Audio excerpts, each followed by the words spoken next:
Hey folks, as you can see here at the ZADAR Cove, where ZADAR City Port is located, immediately next to the iconic bridge that spans over the cove, all the boats have departed in the morning and they'll be back later in the afternoon.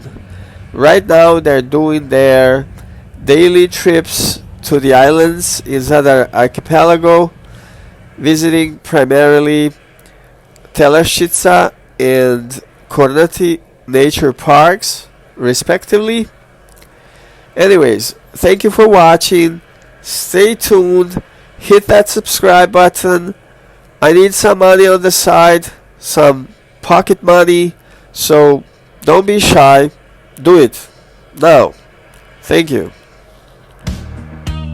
So stay with me, stay with me, stay tonight and the rest of my days. I need you more than it shows. All of you.